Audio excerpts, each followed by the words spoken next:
Hi guys, and welcome back to the channel. Welcome back to KVM World Travel Airlines. Poorly dressed, incompetent pilot here. And today we're back with our Beechcraft 99 because there's one more job we have to do if we're going to put it into service for our airline. On the last video we took it for a spin. It took off beautiful, it ran smoothly. It was lovely to fly, lovely to handle. When we did a landing, it wasn't that good because I haven't had any practice. But we did a landing and it was all manual. We didn't use any autopilot or nothing. We did the whole trip manually and with no navigational sort of aids apart from the little map mode, I suppose, on there on the screen. But we have one more job to do today before we can 100% be confident about putting this plane into service with our airline, and that is we have to check the avionics. We didn't look at the avionics yesterday. We looked at the visually. We looked around it visually and inside and saw what we liked and what we didn't like, and it ran smooth. But we need to check the electronics. We need to make sure the GPS is working. The heading hold, the altitude hold, the autopilot, and the approach hold, and the ILS. We need to check the systems inside today. I think they look like they are very, very simple. I had a quick play around with it, but I didn't do much. So today this is something we have to do, and then we can tick the box and start putting our plane into service with confidence that it is going to be safe, it's going to be stable, it's not going to crash to the desktop, it's not going to do anything silly like that. So let's jump inside and have a look. We're doing a short little hop today. We're just doing a bit of a loop. We're taking off from this little country, this little wee airstrip out here. We're heading up, we're doing a little curve around, and then we're going to do an ILS approach and landing at Miami Airport, okay, which is going to be the home base for this actual aircraft. It's going to fly around Miami, around Florida, around this area. So it's a short little hop up and around, and then an ILS. We're going to put it on approach mode and see how it handles the landing and also the autopilot. So we're going to have a go at that. Okay, it's all started up, ready to go, so we don't have to do that. We went over that procedure yesterday, so you can see that it all works and how it works. It was quite good. You can see here the systems are turned on. Now I set up the ILS approach and everything in the flight planner screen, which is the way I always do it. It's simple and easy. It's plain and quick and very, very simple and easy to understand, which is the way I like things. I don't like things complicated.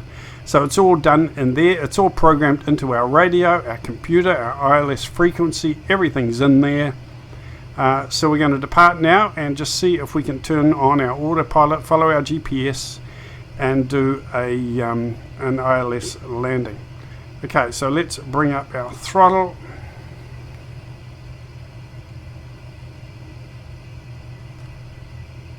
Bring up our throttle. Where is it? Come on. Here we go. It's a bit slow to respond, but there we go. It's up there. Okay, let's take off our parking brake. Get rid of my ugly dial. I can see what these controls are. See all these details over here. I'm going to bring the pitch down a little bit on my keyboard. And here we go, we're starting to lift up already.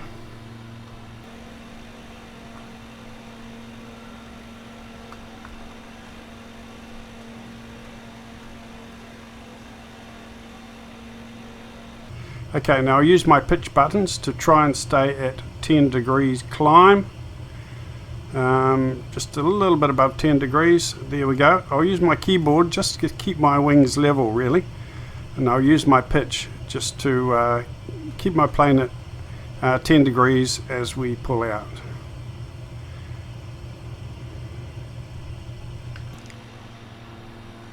There we go, lovely bit of scenery there. Beautiful day, nice clear day. Perfect day to go for a little flight in a little plane and just enjoy the scenery, really. But today is not a fun flight. Today we actually have a job to do. We have to give this plane the runaround, give it the final tick before it can be put into service. A little bit above 10 degrees there. Just come down a little bit. Use my joystick. You can see our altitude is climbing here. I love these analog gauges. It's just quite neat really. Old style, sort of retro sort of a plane. That's what I love about it. Okay, we'll hit the V chord, just check we're on the line, the GPS line there. So now, the big test, we're going to try out our autopilot.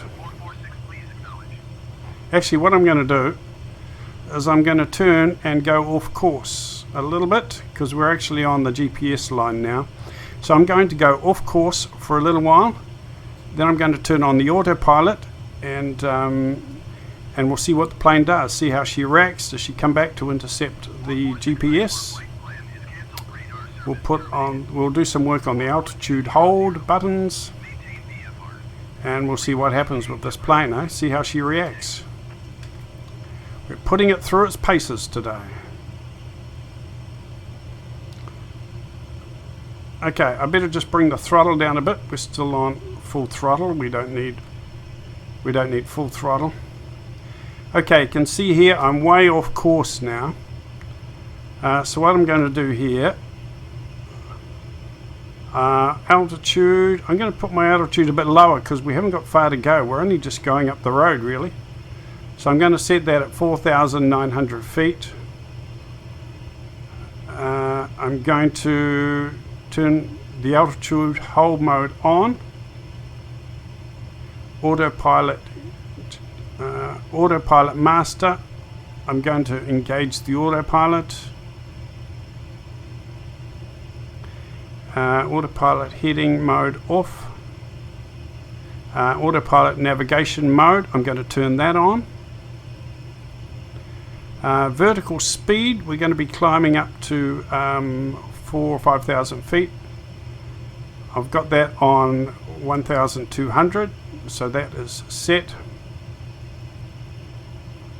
So let's go back and have a look to see what our plane is doing. It should be turning around to intercept our course, and it looks like that's what it's doing. It's definitely doing something. And our altitude here should be climbing up to what I've set, which I think is, what is it? I've set it at 4,900 feet. So this analog gauge here should be going up to 4,900 feet. And on here we can see we are turning to intercept the flight plan. At this stage we're looking good. Fingers crossed, guys. Fingers crossed. Doing quite a steep bank. I don't know if I would do it at this.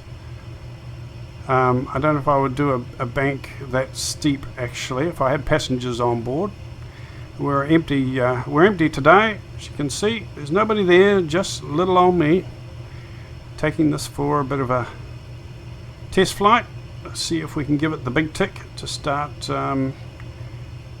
putting it into service. Okay, so let's just have a look at our map down here, and yes, you can see our plane is heading towards the magenta line to intercept our flight plan. We've got our altitude set at 4,900 feet. And this needle is coming around to 4,900 feet. It should stop about there and hold our altitude. Let's see if that's what it does. Beautiful scenery. Look at this. That is lovely, isn't it? Beautiful clear day. All the lovely waterways down there and the lakes. Some of those man-made lakes and waterways, I would say. Okay, so here we go. Our autopilot has taken us up to 4,900 feet and it is holding us there nice and stable, so that is good. Our speed is 170 knots and we are turning a little bit now to intercept our flight plan. as you can see on the map here. Now we can zoom in and out of this map, zoom in nice and close or zoom out. I like that. This is very, very simple, guys. The most simple of autopilots, altitude hold, and all that navigation mode. Really, really simple. And to be honest, I love simple. Okay, I'm really loving it. I've got the map up there with the GPS map. I don't need to keep hitting the V and get the big map picture up here.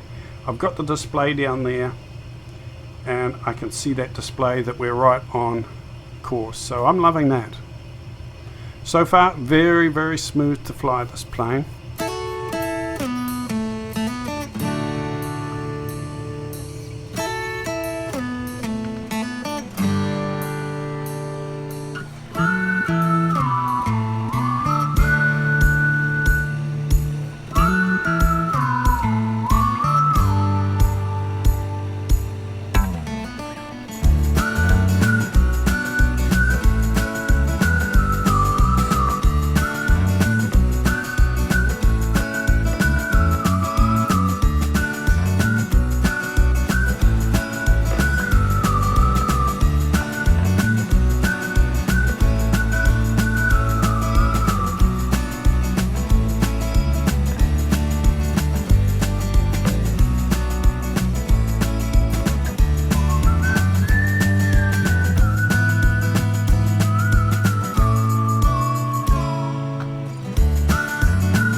Okay, so let's see how our little Beechcraft 99 is doing.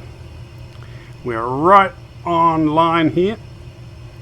We're going to be looping around to the left to intercept our final approach.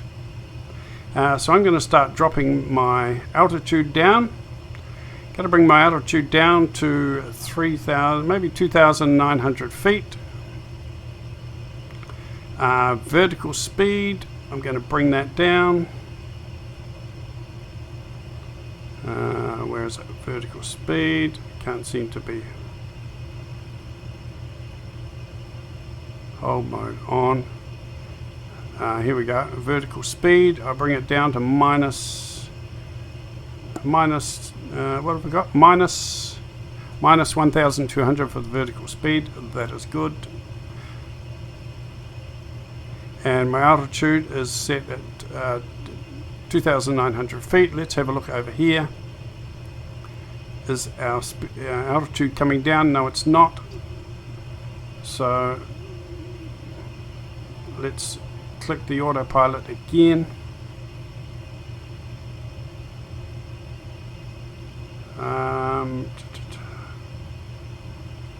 Altitude mode off.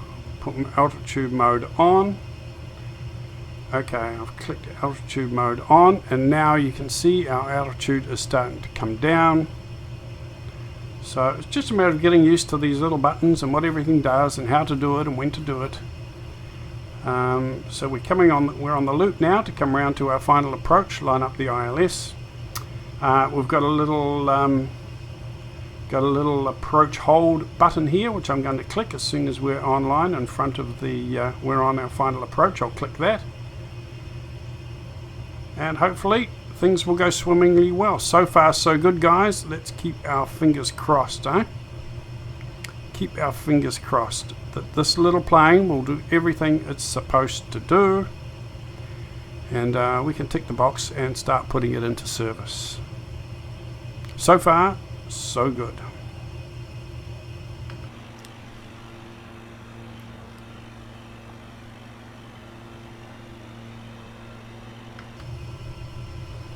Okay, altitude coming down. Our speed. Speed's at, speed's a little high. We may start bringing our speed down a little bit soon. Bring the throttle back a little bit. Wouldn't do any harm. We don't really need to be at, we don't need to be going flat out at full speed.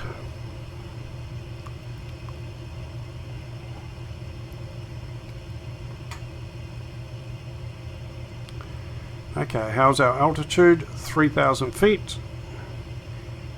What did I set in here? I set in 2,900. So we've got to come down a little bit more yet to be at our assigned altitude. Turning around to the left.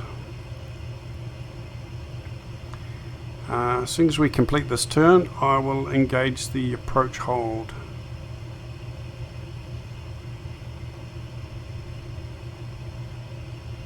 I like being able to look out the side and see the engine and just hear the turboprop, the motors. They sound really good. Love to be able to see the wings there and the propeller and everything. Very, very cool. I love this little turboprop. As far as the graphics in the cockpit, could be better. I told you that on the last video, but generally it's okay. Okay, there's the runway straight up ahead. We are now on our final approach. So I'm going to hit approach mode. Approach mode on and locked. And there's a little light that's come up there to confirm we are in approach mode. So let's see if we can do a nice ILS approach. The frequency and everything is already programmed into our radio.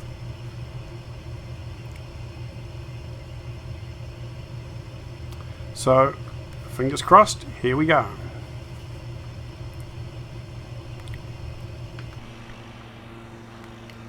My flaps are down. I might bring them down one more click. And one thing I've learnt on the last video is you do not drop your speed.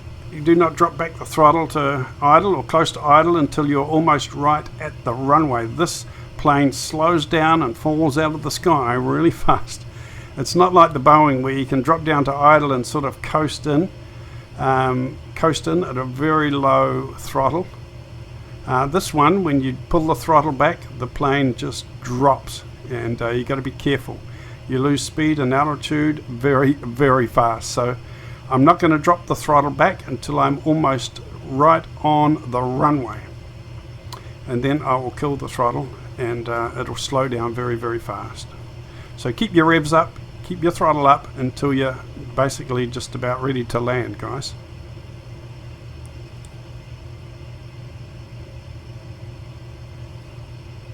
So we're coming in straight as narrow. There's the runway directly ahead.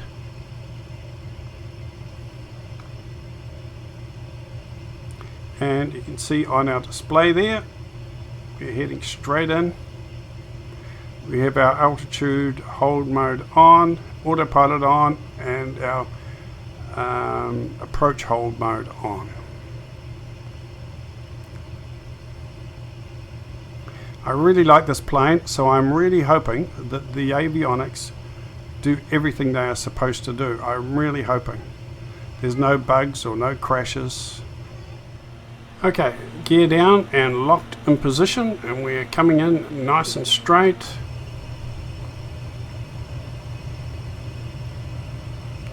And I don't need to bring up the big screen, the big map anymore. It's all on my Avionics, just down here. I love that. I can go down to my screen, see exactly where I am on my flight plan. So fingers crossed, guys, this plane is going to do everything it is supposed to do. Then I can give it the big tick.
ready to turn off my autopilot and drop the throttle back to idle. I won't drop the throttle back until I'm almost right on the runway, over the runway, because this plane drops really fast once you cut back the speed, cut back the throttle. Okay, so autopilot off now, cut back the throttle now. Let's see if we can do a nice smooth landing here.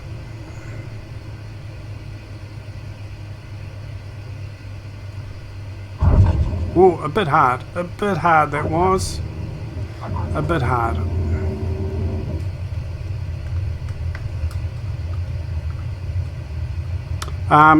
But I need more practice, okay? Obviously, I just need more practice. Okay, on with the brakes.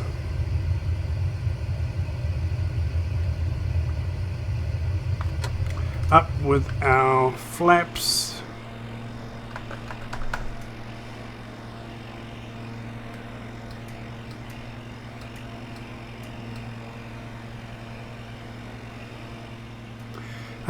Okay, this is probably obviously not the right place for us to park, but I'm going to park here because I just want to end the video for the sake of this test flight.